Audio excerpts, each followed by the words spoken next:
Olá, o objetivo do vídeo é explicitar aspectos básicos a respeito da estrutura das demonstrações contábil-financeiras, especificamente o balanço patrimonial e a demonstração do resultado.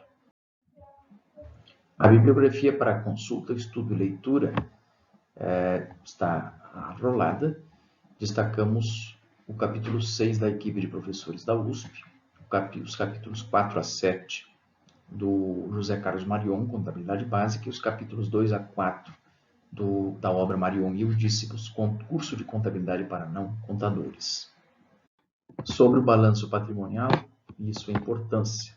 Inicialmente destacamos que o balanço patrimonial frequentemente é referido como uma demonstração da posição financeira ou até mesmo a posição patrimonial e financeira da empresa, colocando, demonstrando, revelando a posição numa determinada data, como se fosse uma foto dos ativos, passivos e patrimônio líquido da empresa em questão. O balanço patrimonial reflete essa posição a partir da contabilização de transações e eventos que se baseiam em um plano de contas adequado, ajustado à realidade da empresa, à atividade operacional dela e às necessidades e desejos de informação dos seus proprietários, administradores e assim por diante. O balanço patrimonial também apresenta os ativos em ordem decrescente de liquidez, começando pelo caixa, que é o ativo mais líquido de todos, e terminando com os ativos não circulantes, investimentos, mobilizado, intangível. Os passivos são apresentados em ordem decrescente de exigibilidade, começando pelos passivos que vencem primeiro e depois vindo o passivo não circulante, que são os passivos de mais longo prazo de exigibilidade. O seu uso é amplo. A partir do balanço patrimonial, inclusive, podemos obter a própria demonstração dos fluxos de caixa. E as análises que podemos fazer a partir do balanço patrimonial incluem análises de liquidez, endividamento, estrutura, capital de giro e assim por diante. Quando temos duas colunas ou mais com a posição dos ativos, passivos e PL da empresa em datas diferentes, nós podemos avaliar, podemos perceber e depois avaliar em conjunto com outros números as mudanças, as mutações que ocorreram no patrimônio, isto é, nos ativos, passivos e PL, mas não conseguimos somente com o balanço identificar as causas dessas mutações. Nós precisamos então usar as duas outras demonstrações em conjunto, que são a demonstração do resultado e a demonstração dos fluxos de caixa. Também é preciso dizer que o balanço patrimonial deve atender às características qualitativas da informação contábil financeira que estão disseminadas no Brasil hoje através dos pronunciamentos do Comitê de Pronunciamentos Contábeis, sobretudo o CPC 00, e também no âmbito do Conselho Federal de Contabilidade, na Resolução 1374.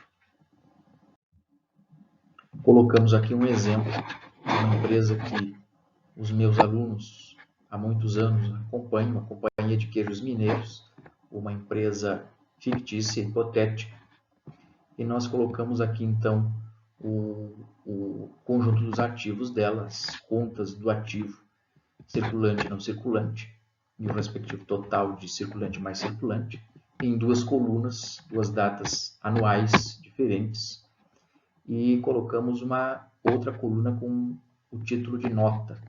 Se refere ao número da nota explicativa que explica a composição e o detalhamento de cada uma dessas contas de ativo. Colocamos aqui o passivo e o patrimônio líquido da Companhia de Queijos Mineiros, também em duas colunas e também com a coluna do meio informando a nota explicativa que detalha cada uma dessas contas ou grupos. A segunda demonstração que destacamos, também da Companhia de Queijos Mineiros, é a demonstração do resultado, que começa com a receita bruta de venda de bens e serviços, deduzida dos impostos sobre as vendas, deduzida das devoluções, descontos comerciais e abatimentos, para se chegar então à receita líquida de venda de bens e serviços. Dessa receita líquida de venda de bens e serviços, deduz-se o custo das vendas, ou seja, todo o custo que foi necessário ser incorrido para produzir e vender aqueles bens e serviços. Quando deduzimos da receita líquida o custo das vendas, chegamos numa medida chamada lucro bruto. Depois do lucro bruto, deduzimos as despesas operacionais e chegamos então numa medida chamada de lucro operacional. Posteriormente, demonstramos em separado o resultado financeiro líquido, isto é, o confronto entre as receitas financeiras e as despesas financeiras que a empresa teve no período. Quando nós somamos ao lucro operacional esse resultado financeiro líquido, chegamos no lucro após o resultado financeiro. Aí nós levamos em consideração essas outras receitas ou outras despesas, que nos servem como exemplo as operações de venda de imobilizado, em que outras receitas é o que a empresa obteve de receita de venda de bens do imobilizado, e essas outras despesas se referem à baixa do imobilizado, do bem vendido. Posteriormente temos então a despesa de imposto de renda e contribuição social, e aí, após consideradas essas outras participações de debêntures, empregados, administradores e partes beneficiárias, chegamos no lucro líquido. Então, a demonstração do resultado é uma demonstração muito importante, ela é dedutiva, começa com as receitas e termina com aquilo que efetivamente sobrou dessas receitas, que é o lucro líquido. Ela nos dá, portanto, uma forma de entender as causas de modificação no patrimônio da empresa entre duas datas. Em complemento às demonstrações contábeis, nós temos as notas explicativas. As notas explicativas têm o papel, então, de complementar as demonstrações contábeis e financeiras, no sentido de levar informação através de explicações, de texto mesmo, através de quadros, através de os mais diversos meios de demonstrar a composição e o detalhamento de grupos e contas contábeis específicas. As notas explicativas se constituem, portanto, em dados adicionais para a compreensão de como se formam os números reportados nas demonstrações.